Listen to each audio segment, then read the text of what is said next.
Chaque semaine dans le Screen Parfait, nous vous racontons les petits secrets de fabrication des films. Et cette fois, nous sommes allés à la rencontre du compositeur anglais Clint Mansell au Trianon, à quelques heures de son concert parisien.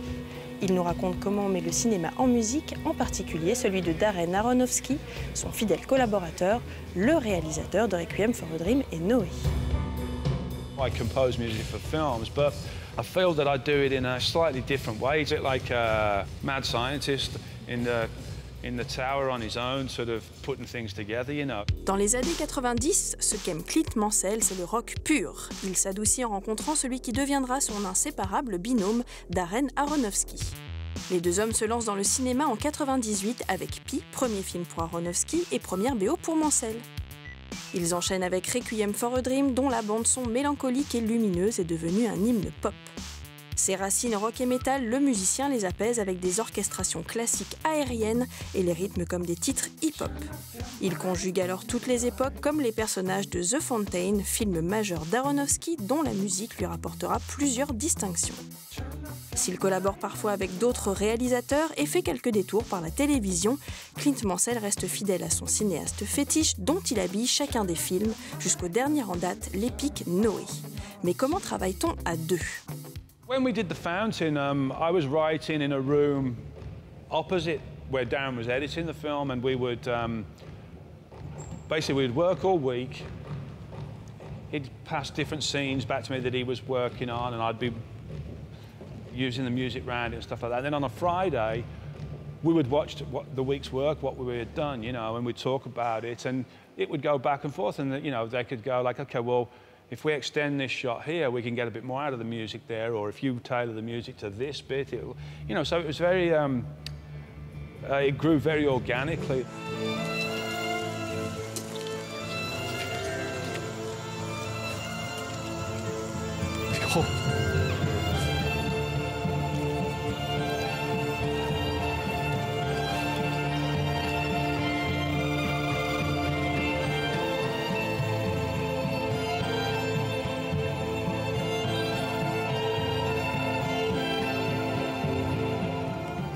Having a relationship with a director give you more time, because I mean, for Noah that we did this year, I mean, I read the script of that probably 6 or 7 years ago, you know, so even though I didn't know when it was going to happen, I knew it was probably going to happen at some point. It sort of affects your thinking, you know, you might be doing something else, walking down the street and hear something, but you're thinking about it, you're hearing it through your thoughts of what's going on with this project you're working on, and you can take things from it, you know.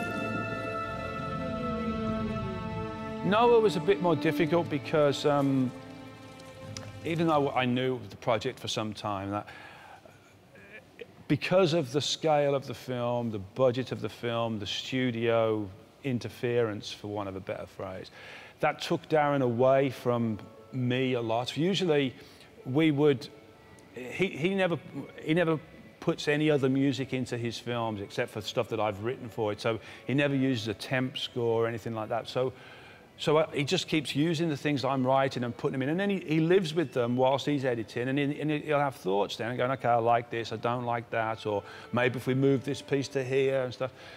We weren't allowed really to do that this time because he had to test the screening, do test screenings of the film so much that the studio wanted, like, you know, a big orchestral score, you know, out of Batman or something on it to sort of play it to an audience, which I understand that, but what that did was it sort of impeded our development time of the music and its place within the film. So a lot of stuff, even though I'd written all the music, we didn't really get so much chance to work on it together until quite late in the day. And when we've done films, you know, like The Wrestler, Requiem for a Dream, The Fountain, it's just been us doing our thing, you know, and Noah was not quite like that.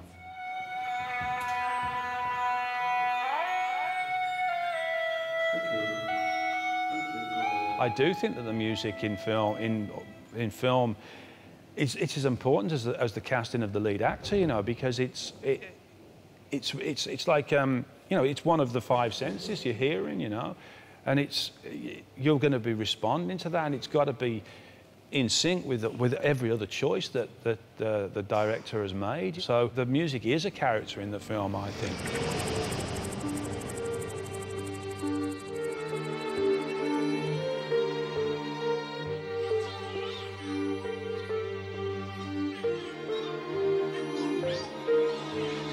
Your main theme sort of reoccur during the film, Requiem for a Dream, if you like. They sort of reconnect you with where you've got to in the story. It's a massive ingredient that can elevate or destroy a film, you know. Crazy.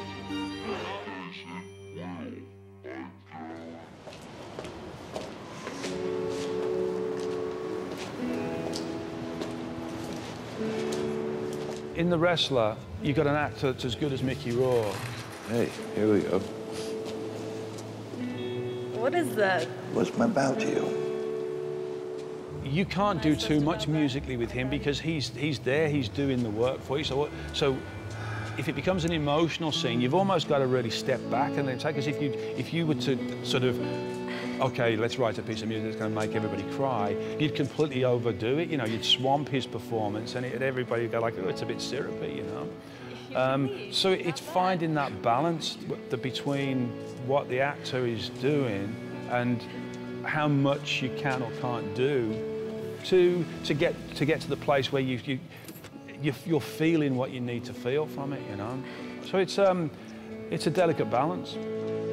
C'est sur une série de science-fiction que Darren Aronofsky travaille actuellement pour HBO. You can lead. You're not bad. Thank you. Clint Mansell transcendra-t-il ces images? On en est quasiment sûr.